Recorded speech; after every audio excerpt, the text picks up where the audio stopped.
मृत्यु का। लेकिन यही एक ऐसी चीज है कि आया है सो जाएगा राजा रंक फकीर। भैया जन्म लिया है तो मरना जरूरी है। उम्र होती पूरी इच्छा रहती अधूरी है। जन्म लिया है फिर तो मरना जरूरी है।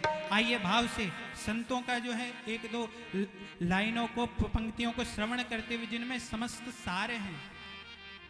जन्म लिया है फिर तो मरना जरूरी है।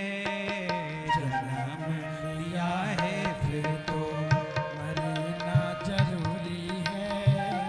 जन्म लिया है फिर तो मरना जरूरी है। जन्म लिया है फिर तो मरना जरूरी है। उम्र होती पूरी इच्छा रहती अधूरी है। उम्र होती इच्छा पूरी रहती अधूरी है। उम्र होती पूरी इच्छा रहती अधूरी है।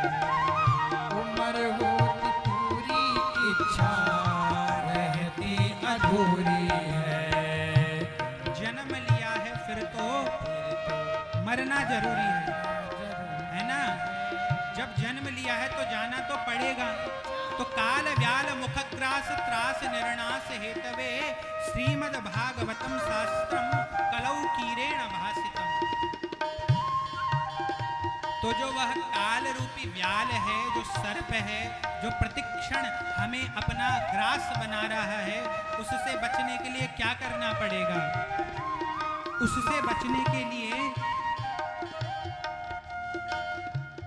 भगवान की चरण शरण को ग्रहण करना पड़ेगा। और कौन बचा सकता है? श्रीमद् भागवतम शास्त्रम। ये श्रीमद् भागवत शास्त्र भगवान का सत्संग, भगवान की कथा ही है जो मृत्यु के भय से छुड़ा देती है, जो मृत्यु को महोत्सव बना देती है, मृत्यु को उत्सव बना देती है। शोक नहीं बनाती, उत्सव बना देती है।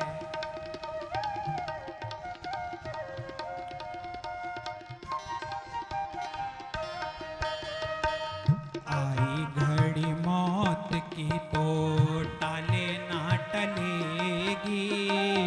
आई घड़ी मौत की तो टाले ना टलेगी। ये आई घड़ी मौत, भाव से तालियां बजाते हुए, टलेगी। माया के दीवाने माया संग ना चलेगी। माया के दीवाने माया संग ना चलेगी। आई घड़ी मौत की तो टाले ना टलेगी। आई घड़ी मौत तो टाले ना टलेगी। माया के दीवाने माया संग ना चलेगी। माया के दीवाने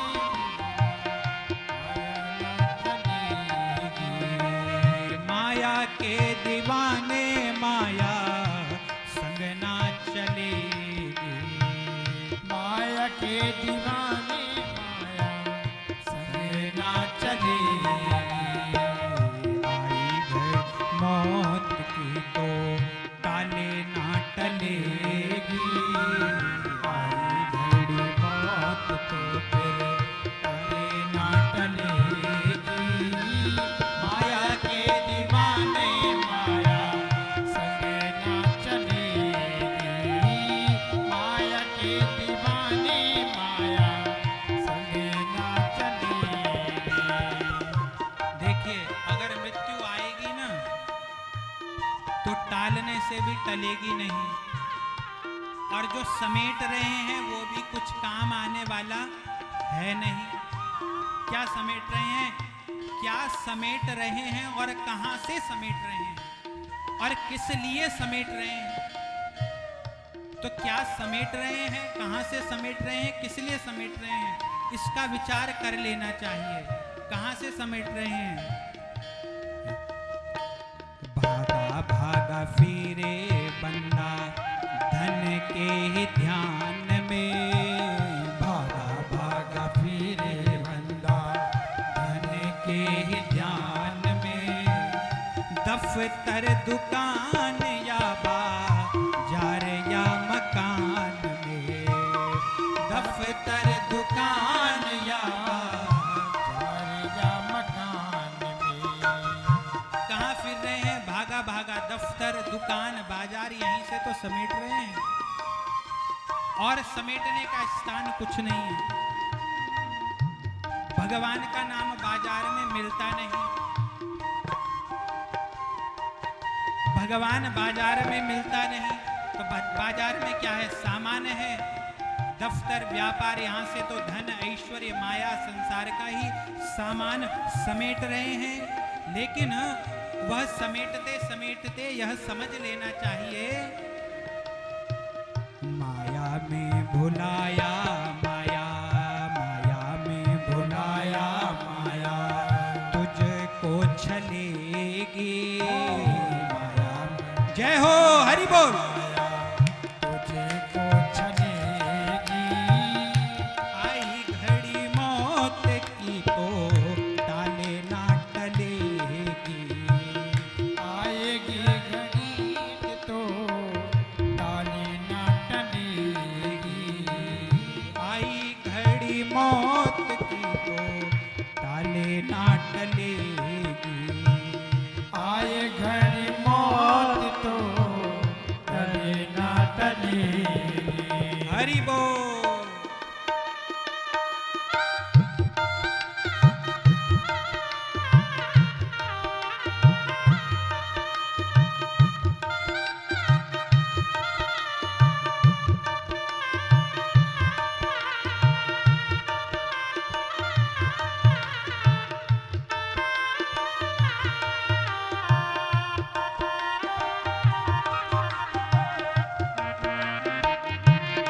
हरि बोल।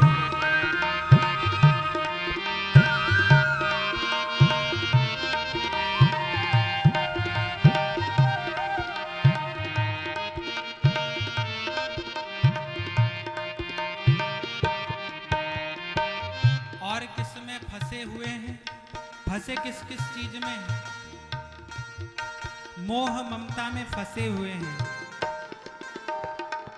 फंसा अभिमानी मोह ममता के फांस में, फंसा अभिमानी मोह ममता के फांस में, बीत रही आयु तेरी एक एक श्वास में, बीती रही आयु तेरी एक एक सांस में।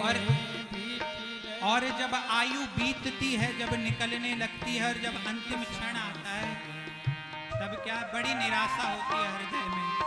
अरे भैया ये कर लेता, वृंदावन चला जाता, किसी को दान कर देता, कुछ पुण्य कर लेता, कुछ तीर्थ कर लेता, माता पिता की सेवा कर लेता, किसी दीन दुखी की सेवा कर लेता, लेकिन तब कुछ नहीं होता। होगा तब निराश जब श्वास निकलेगी, होगा तब निराश जब श्वास निकलेगी। माया के दीवाने माया संग ना चलेगी, माया के दीवाने माया आने ना टलेगी। माया के दीवाने माया संग ना चलेगी।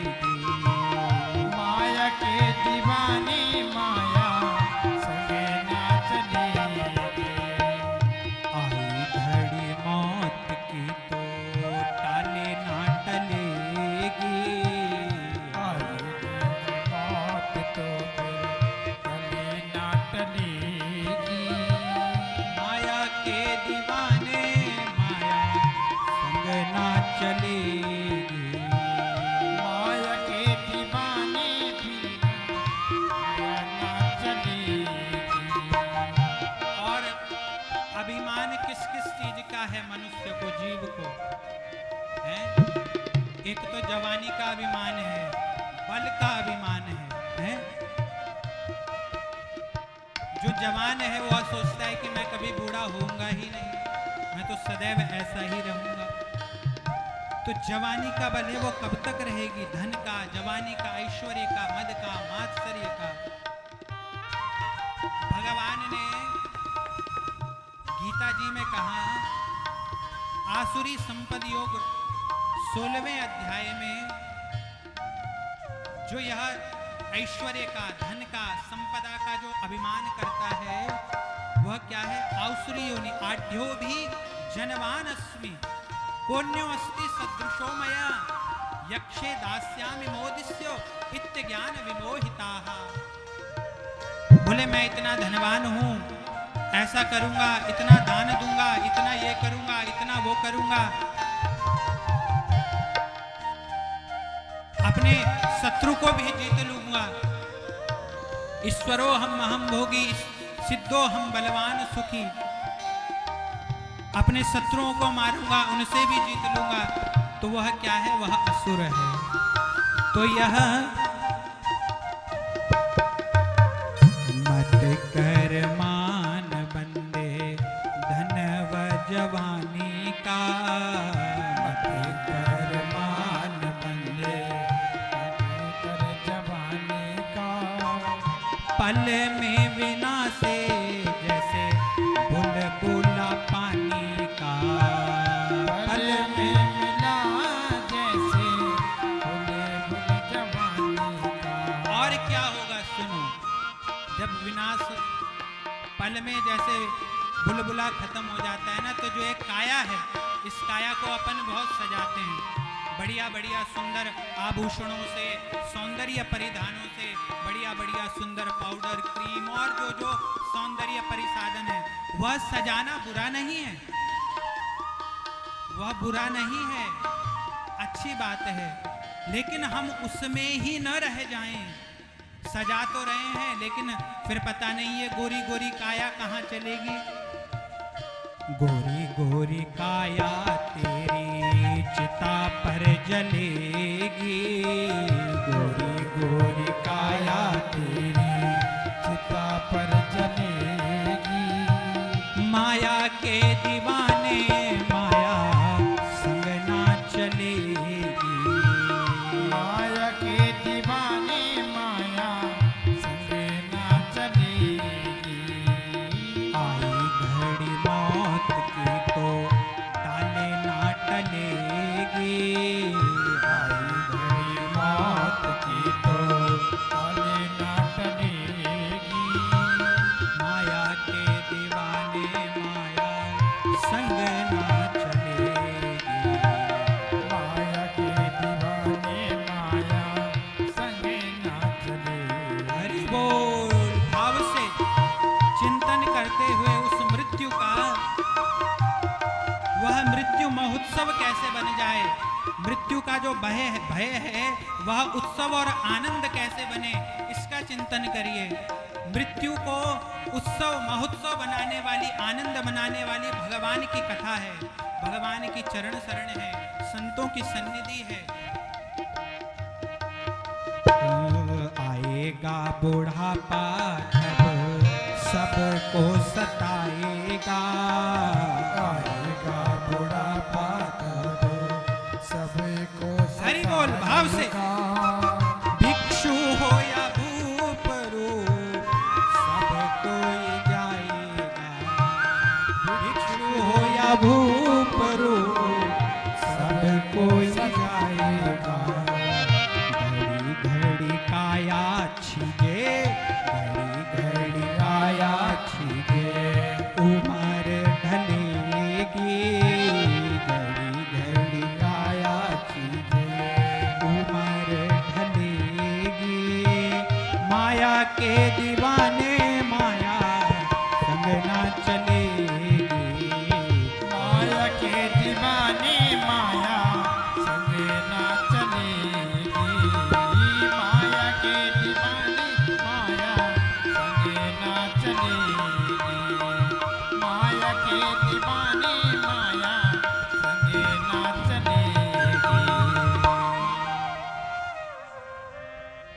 माया के दीवाने माया संग ना चलेगी।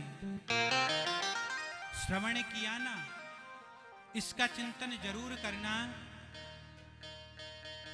कि क्या समेट रहे हैं, कहां से समेट रहे हैं और किस लिए समेट रहे हैं। क्या समेट रहे हैं, कहां से समेट रहे हैं और किस लिए समेट रहे हैं। कहीं हम वह तो नहीं समेट रहे जो क्षण में छूट जाने वाला है, पल में हमारे हाथों से यूं निकल जाएगा। कहते हैं जैसे मुट्ठी से रेत फिसल जाती है। तो वही संत सतगुरु कहते हैं कि घड़ी घड़ी काया छीजे। ये काया क्या है? ये काया कोई भैया परमानेंट नहीं है। जगत में कोई न परमानेंट। चाहे लगा लो ओके साबुन, चाहे लगा लो सेंट, जगत में कोई ना परमानेंट। कुछ भी कर लो भैया, जाना इस पांच भौतिक शरीर को उस चिता पर ही है। आयुर्नश्यति पश्यताम प्रतिदिनम याति क्षयं यौवनम प्रत्यायान्ति गता पुनर्नदि भवा कालो जगत भक्षति। आयुर्नश्यति, आयु बीत रही है। किसी ने देखी क्या बीतते हुए हैं? सभी उम्र के लोग बैठे हैं यहाँ। 10 साल, 5 साल, 20 साल, 25 साल, 50 साल, 60 साल हैं। तो क्या आप बता सकता है कोई कि आपके जीवन का 25वां साल और 5वां महीना कब था और कैसे चला गया? बता सकता है? कोई नहीं बता सकता। आयुर्नश्यति पश्यताम प्रतिदिनम, और घट रहा है प्रतिदिन, ऐसा नहीं है, क्षण क्षण। ये जो 23 मई 2022 से दोबारा लौट कर आने वाला नहीं है। बचपना था, कहां चला गया वो बचपना? वो बचपन में जो खेलते थे, खाते थे, कूदते थे, माँ के सामने रोते थे, कहां गया वह बचपन? फिर बचपन के बाद यौवन आया, कहां चला गया यौवन? जिनका बचपन चला गया, जो यौवन में है, वो उस बचपन का चिंतन करो, और जिनका यौवन चला गया, जो बुढ़ापे में है, उस यौवन का चिंतन करो कि कहां गया।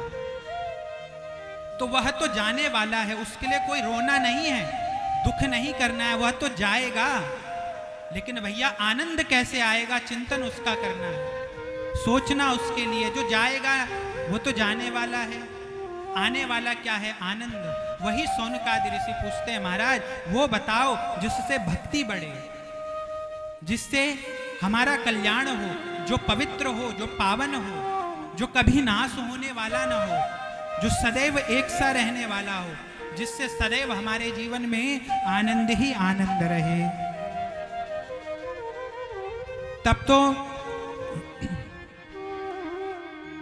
श्री सूत जी ने कहा कि हे ऋषियों, इसके लिए तो श्रीमद् भागवत महापुराण है, जो समस्त जीवों को इस कलिकाल से जो है मुक्त कराने वाला है, आनंद देने वाला है, परमात्मा की प्राप्ति कराने वाला है।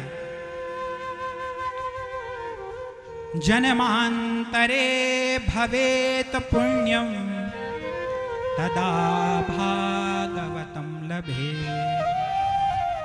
और यह कब प्राप्त होता है? जब जन्म जन्मांतर के पुण्य उदय होते हैं, तब ऐसी भागवत की कथा, संतों की सन्निधि। अभी हम चर्चा कर रहे थे ना पूर्व में कि गुरुदेव भगवान के जन्मोत्सव में तो एक कृपा है उनकी। वह तो यहाँ एक कालखंड में यहाँ उन्होंने अपना अवतरण उनका हुआ और यहाँ सब आनंद देकर चले गए। और कहीं अब वैसे तो अव्यक्त रूप से वो प्रत्यक्ष ही हैं, सदैव हैं, जो उनसे जुड़े हुए हैं, जो उनके चरण शरण में हैं, वो सदैव उनका अनुभव करते हैं। आप लोग समस्त, आप सभी को ज्ञात ही है।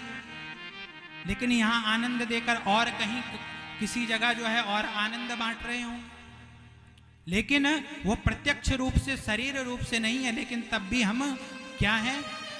उनके अव्यक्त रूप से क्या उस आनंद को प्राप्त कर रहे हैं। तो